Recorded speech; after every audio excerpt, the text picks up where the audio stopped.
Charlie decided to tell something he experienced a while ago, something that even today makes him a little uncomfortable just remembering it, and he decided to write it on a form because he doesn't have many people to talk about it with in person. It was a normal Saturday early evening on that typical weekend where he would get together with his friends to drink and relax after a busy week. They were in a little bar in the village, a simple place with worn wooden tables, those yellow lights hanging low, with music in the background and a lot of loud conversation going on around. Charlie was drinking more than usual, feeling very brave and confident that way he always did after a few beers. Everyone was laughing, telling silly stories, talking loudly and joking with each other. That's when Michael, one of his naughtiest friends, started teasing him, saying that Charlie talked a lot about being brave, but had never really proven any of it. The other friends, like Jane and Ralph, started laughing and teasing him too.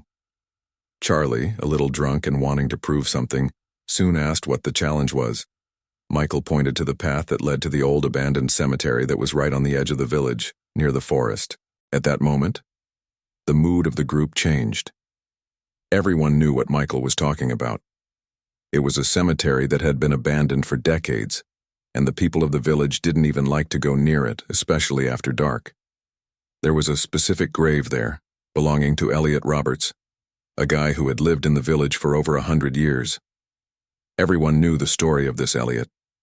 He had been a very cruel farmer who exploited the people of the village in a terrible way. They said he had no mercy at all. He was the kind of bad person who let people work to the limit and even stole from them. When he died, no one missed him. No one even went to his funeral.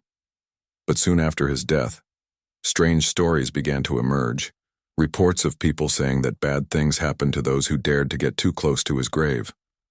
Children in the village grew up hearing these stories from their parents and grandparents, kind of like warnings to never set foot near there. And it was exactly this grave that Michael used to challenge Charlie, saying that if he was really that brave, he would have no problem going into that place and proving that it was all a legend. Charlie remembers that at that moment he felt a strange chill in his stomach, but he thought it was just the drink taking effect. So at that moment, still laughing and joking, he said that he would accept the challenge and would go to the cemetery to prove that it was all just silly superstition. Ralph tried to warn him, saying that it was better to leave it alone, that it was too dangerous a joke.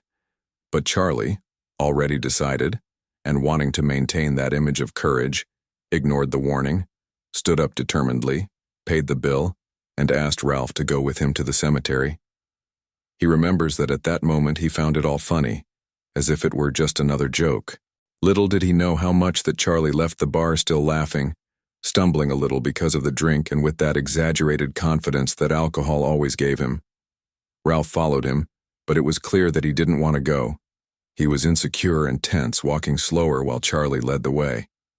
The walk to the cemetery wasn't long, about 10 minutes, but that night it seemed longer, perhaps because of the uncomfortable silence of the village at that time. The dirt road made that soft sound of footsteps on the ground, while the wind blew lightly cold, the kind that makes your skin shiver even when you're wearing a coat. When they finally got close to the entrance of the cemetery, you could feel the atmosphere change completely. That place was really strange. The vegetation grew out of control around the old stone walls, and the trees around had twisted branches that seemed to point downwards, almost like dry, dark hands wanting to touch something. Charlie felt his throat tighten a little when he saw the rusty iron gate half open, swinging slowly, making an annoying creaking sound with each movement. Ralph stopped there at the entrance, taking a step back, his face pale, clearly uncomfortable with the idea of going in. Charlie still tried to tease Ralph, calling him a coward, but deep down, he himself wasn't feeling that brave. He took another step, pushed the gate open and went in. When he stepped inside the cemetery, he immediately felt a strange change in the air. It was as if it were even colder inside, almost icy, and it felt like there was an invisible weight pressing down on his chest. Ralph stood at the entrance, clearly uncomfortable, calling Charlie to come back soon. But Charlie, still wanting to show courage, decided to move on. The cemetery ground was covered in tall grass, making it difficult to walk without tripping over hidden roots and rocks. Charlie turned on his cell phone to light the way, his heart racing a little more with each step he took. He didn't want to admit it, but he was starting to get nervous. Ralph stood there at the entrance, hesitating, clearly afraid to go in. Charlie then walked alone among the graves with that bad feeling growing in his chest. Everything around him was too dark, too quiet, and every noise seemed amplified. He could even hear his own heart beating in his head. Suddenly, a white owl flew from above a nearby grave, and Charlie almost jumped, feeling his legs weaken with fright. Taking a deep breath to regain control, he kept walking, until he stopped in front of a tombstone larger than the others, half covered in weeds and dirt. When he illuminated the name with the flashlight on his cell phone, a violent shiver ran down his spine. It said Elliot Roberts, 1865-1910, and just below, in a smaller and half-faded sentence, "The traitor will never find peace." At that moment, Charlie felt an anguish he couldn't quite explain. It was as if that place wanted to expel him from there. A part of him wanted to turn around and run, to leave that place immediately. But another part, stubborn, too proud to give up so easily, insisted that he needed to prove that it was all a lie. It was at that exact moment that he made the worst decision of his life. Charlie, still half drunk and wanting to show courage, decided that he would do something to make fun of that supposed ghost of Elliot, to prove to his friends that there was nothing supernatural there.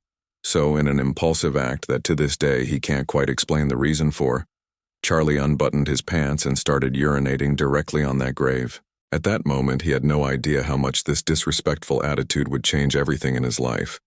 In a way, the moment he finished urinating on the grave, Charlie felt a chill so intense that it felt like he had just fallen into a freezing lake. He quickly zipped up his pants, feeling suddenly ashamed of his actions, as if he had just realized how stupid he had been.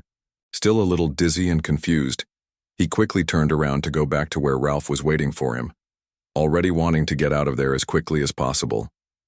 But, as soon as he started walking, a strong gust of cold wind blew past, almost knocking him to the ground. It wasn't a normal wind. He remembers to this day that he clearly felt like someone was there, pushing him from behind. At that second, fear took hold of Charlie so strongly that his legs went weak, shaking so much that he had difficulty standing up.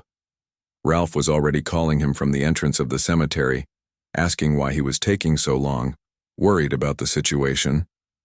Charlie couldn't answer properly.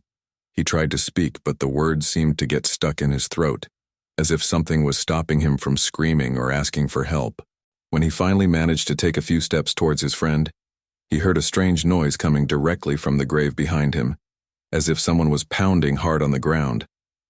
Charlie's heart raced so fast that he seriously thought he was going to have a heart attack right there. He stopped motionless, staring at the grave, trying to figure out if he was going crazy or if this was really happening. Ralph started to walk into the cemetery, worried when he realized that something strange was going on, asking if Charlie was okay, if he needed help. Charlie wanted to yell at Ralph not to come any closer.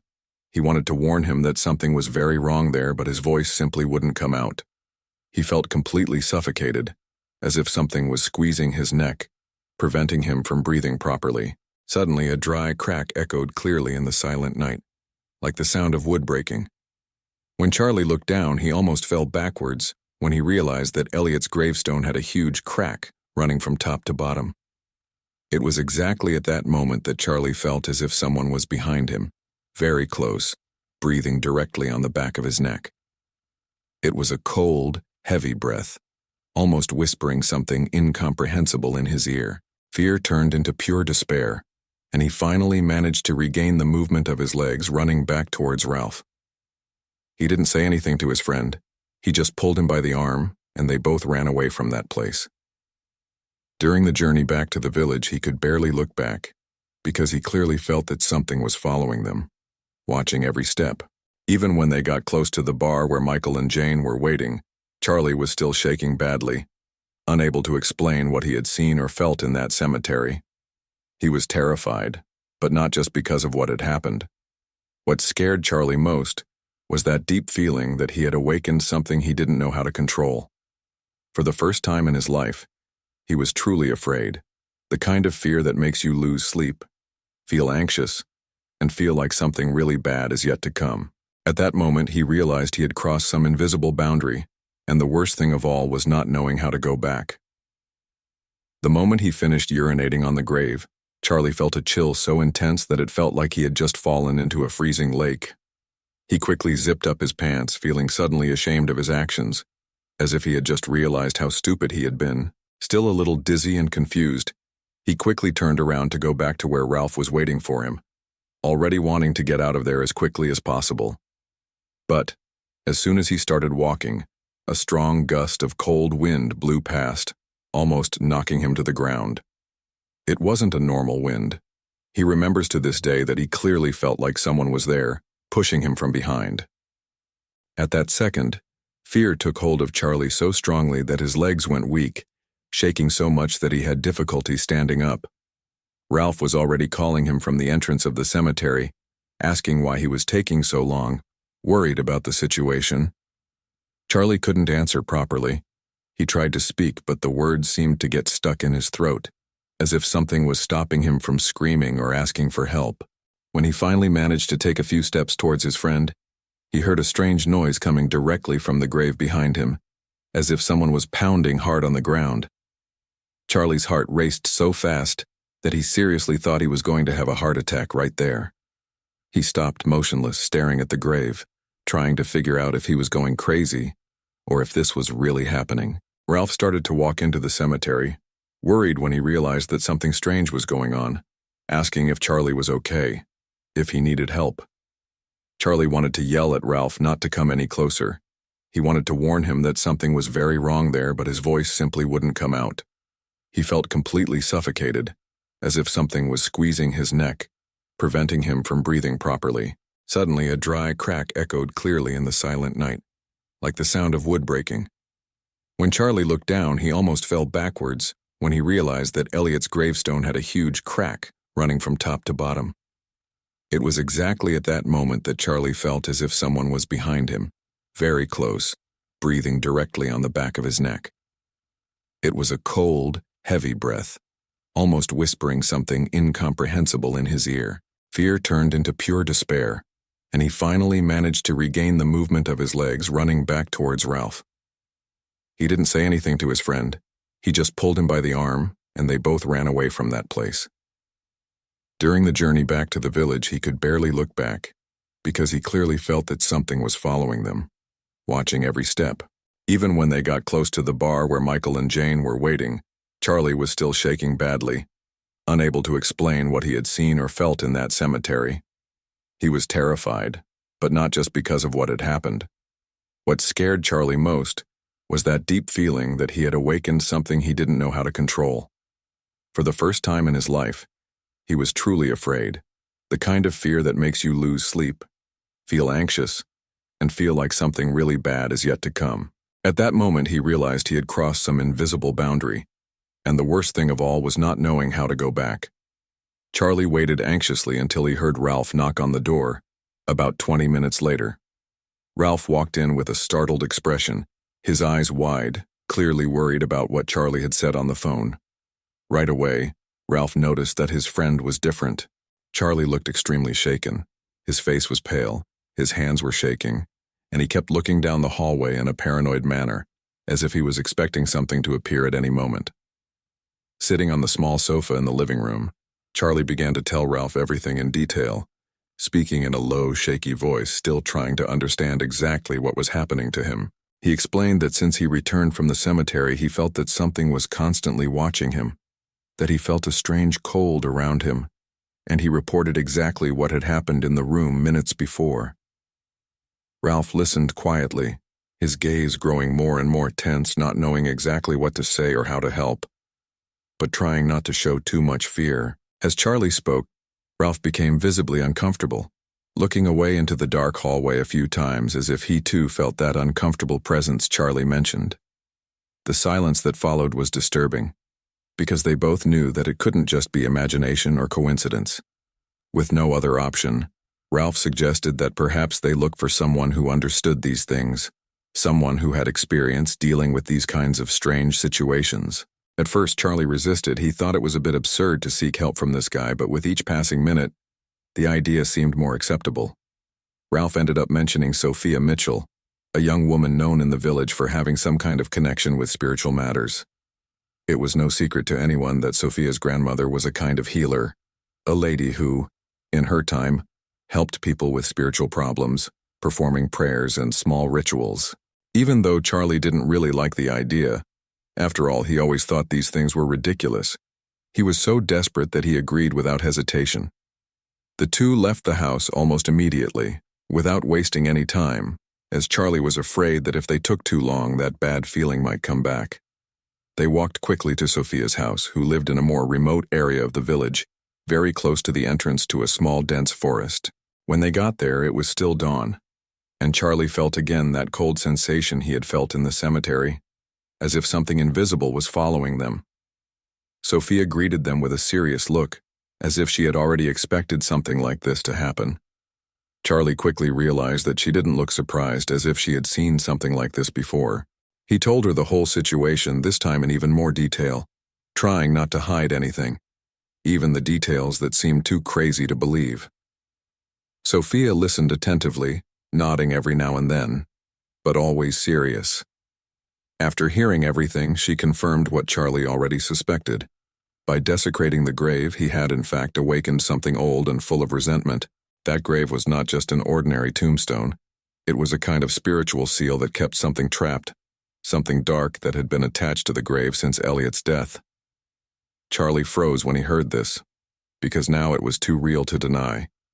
Sophia then said that there was still a chance to resolve this, but that he would need to return to the cemetery that very morning, accompanied by her and Ralph, to perform a simple ritual of forgiveness directly on Elliot's grave. Upon hearing this, Charlie immediately felt a chill run down his spine, knowing that he would have to return to the place that now terrified him most in the world. But even though he was afraid, he knew that he had no other way out but to face the mistake he had made and try to correct it before it was too late. Charlie felt his heart tighten as soon as he stepped into that cemetery again. The place was even quieter than the first time, if that was possible, and the air seemed thick, almost difficult to breathe. He walked slowly, accompanied by Ralph and Sophia, while trying to control the trembling that insisted on taking over his entire body. This time, no one laughed. No one said anything stupid. The atmosphere was really heavy, and Charlie realized that everyone was feeling the same thing. Something bad was watching every move they made. Sophia led the way in silence with firm and determined steps, and Charlie could clearly see that she was not afraid. She really seemed to know what she was doing there. When they finally arrived in front of Elliot's grave, Charlie felt a very strong tightness in his chest, as if something was trying to push him away, as if he shouldn't be there anymore. When he shone the tombstone again with his cell phone's flashlight, he realized that the crack seemed even bigger and deeper than before, almost as if it had grown on its own in the last few hours. Sophia asked him to come closer and explain what he was feeling at that moment. Charlie confessed, in a voice he barely recognized, that he was truly sorry for what he had done, admitting that he had been arrogant and irresponsible. It was not easy for him to say that, but at that moment he understood that he needed to admit his mistake if he really wanted to get rid of that horrible feeling. Sophia then began to explain that he should apologize directly to Elliot's spirit, speaking sincerely and making it clear that he understood the mistake he had made. Upon hearing these instructions, Charlie felt his body freeze. He hesitated for a few seconds, questioning himself if that would really make any difference, but when he looked into Sophia's serious eyes, he realized that he had no choice. He knelt down, placed his hand on the grave, and began to apologize, saying that he should never have disrespected a place like that.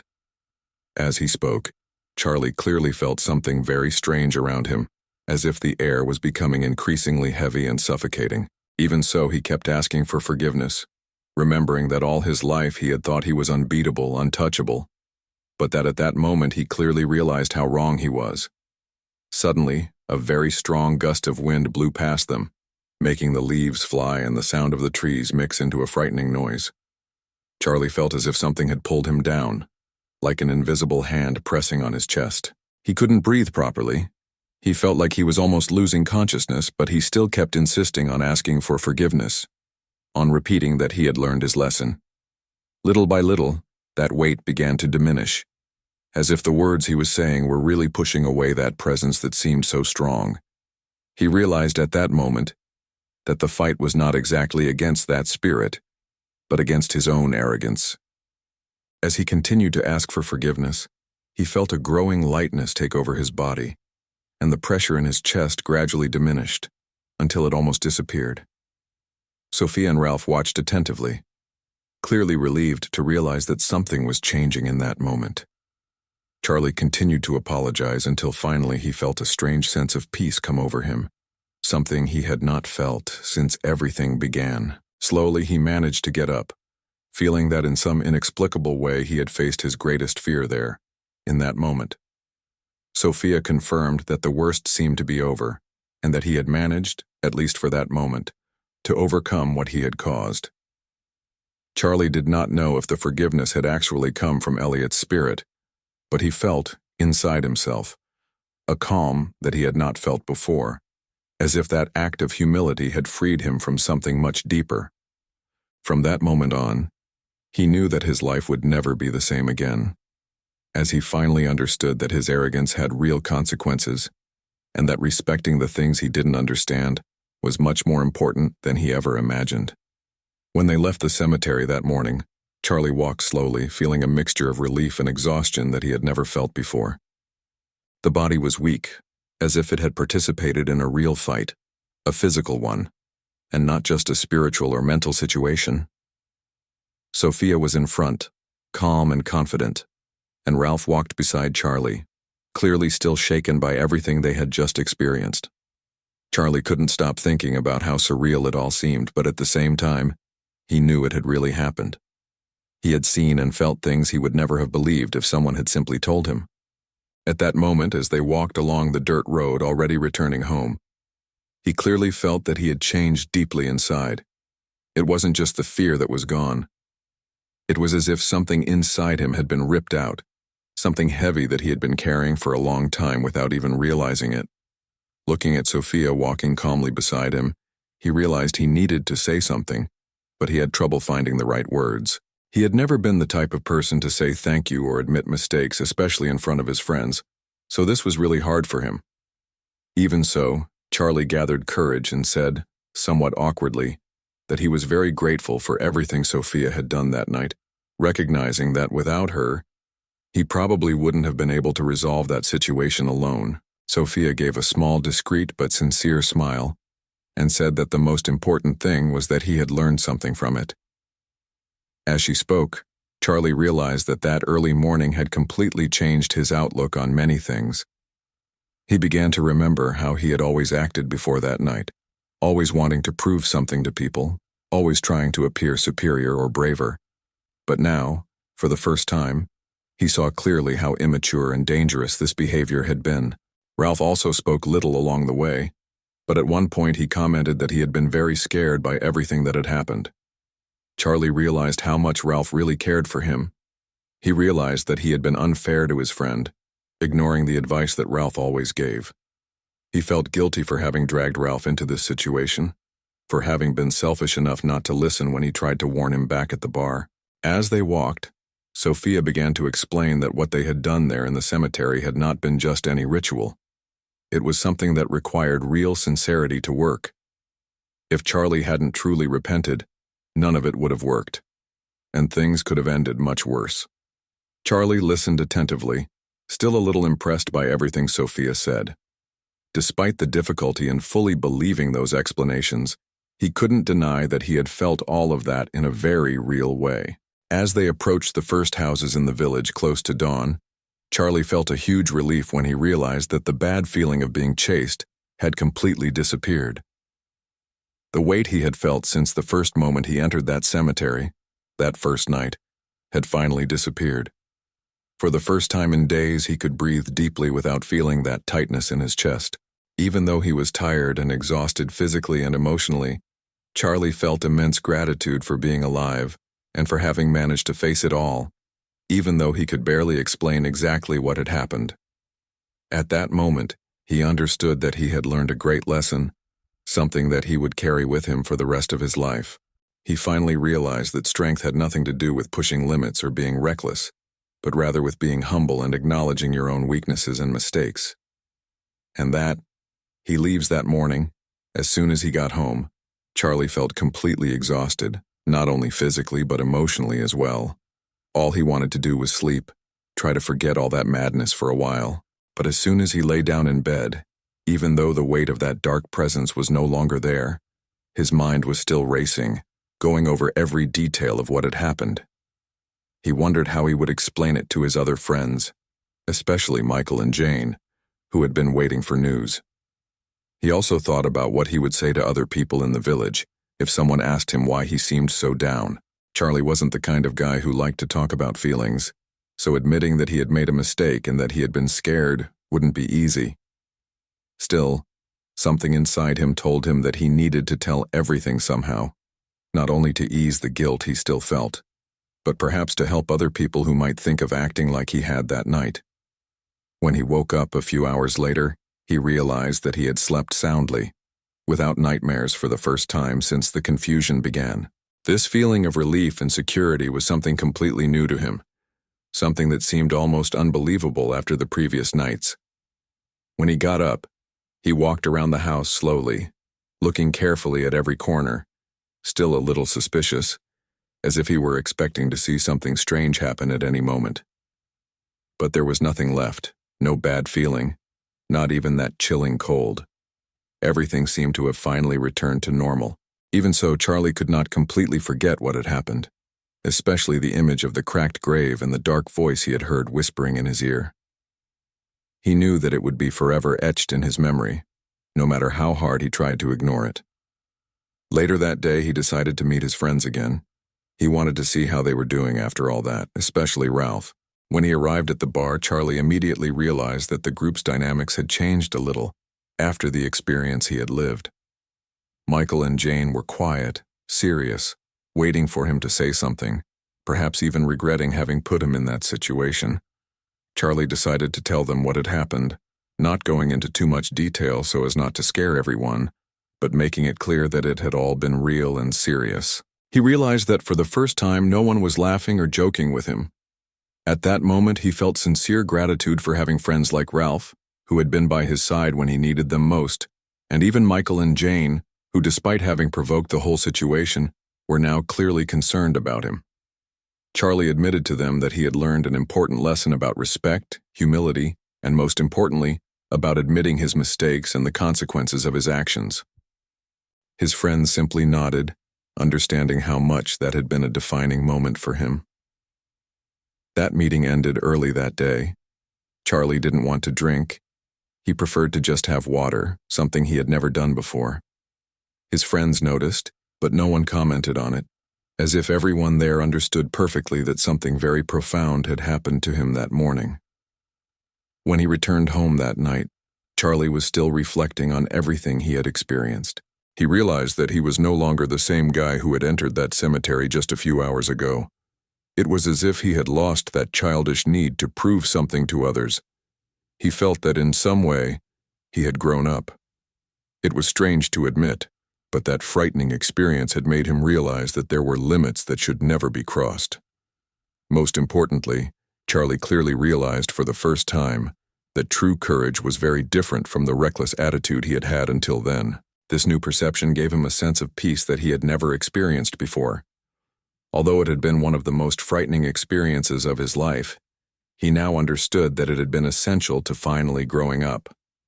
That night, for the first time and after that day, Charlie began to see things in a completely different way, and it was hard to get back to his normal routine right away.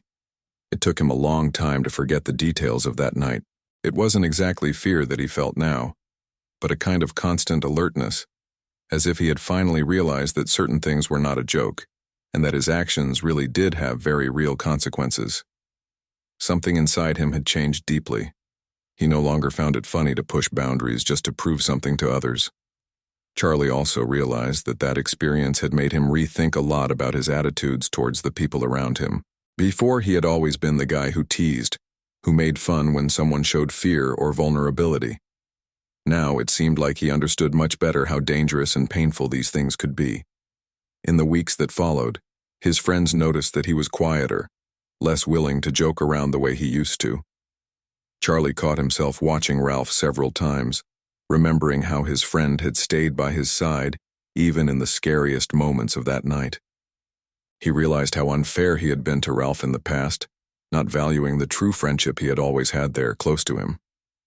One of those days he decided to visit Sophia again, not out of fear or to ask for help, but because he felt he needed to thank her properly, since he hadn't had the chance that day at the cemetery.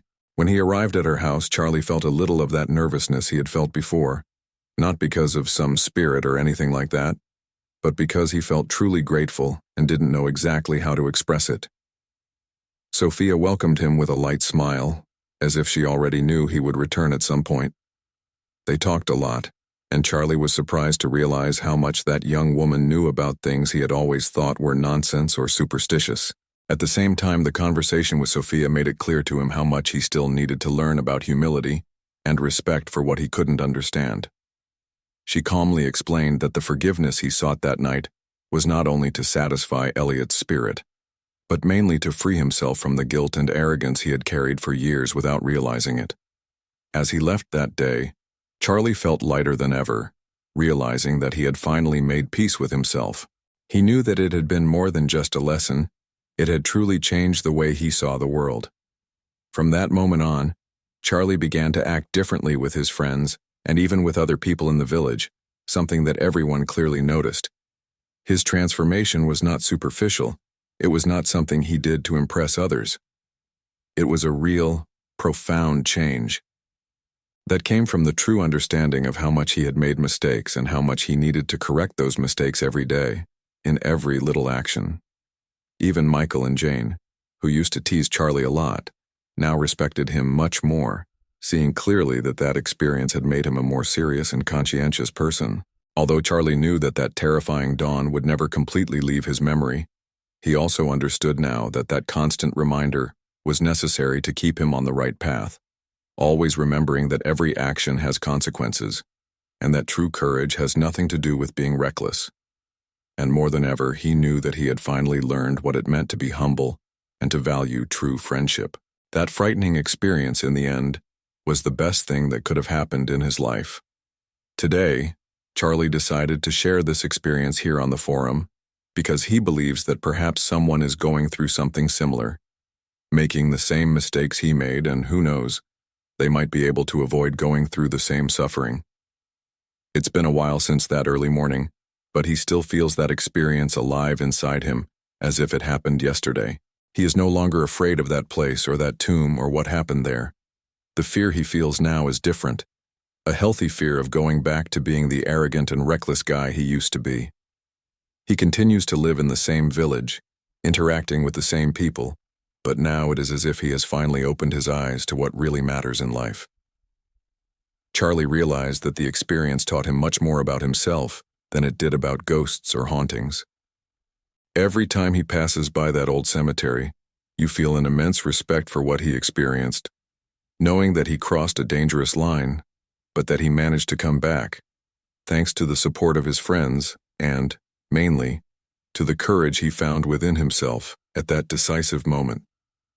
Charlie's friends, especially Ralph, remained by his side, always reminding him of how important it was to learn those difficult lessons. Sophia ended up becoming a great friend of his too, and the two often talk about that day, always sharing the certainty that some things simply should not be challenged or provoked. Charlie became much closer to the people of the village, helping whenever he could, showing genuine respect for everyone around him. Some people still ask him about that early morning, especially young people who think he did something brave or admirable. He always responds sincerely, making it clear that it wasn't courage, it was recklessness, and that he only overcame it because he was able to recognize it in time. Today he understands that true courage is admitting that you made mistakes, that you are human, and that sometimes you really do need help. Charlie decided to tell this story here as well to leave a warning for anyone who is thinking about pushing limits just to feel strong or respected. He makes it clear that there is nothing admirable in disrespecting what you do not know or do not understand properly, because the consequences are very real. And most importantly, he reinforces that he is not ashamed to admit all of this publicly now, because he knows that this honesty was exactly what saved him that morning. He ends by saying that, although it was scary, all of that was essential for him to finally learn to live with humility, respect, and responsibility. Charlie ends the story by making it clear that he never forgot that lesson, and that he now lives life with a completely new awareness, free from the weight of arrogance, and with an open heart to value people and life in a way that he would never have imagined before.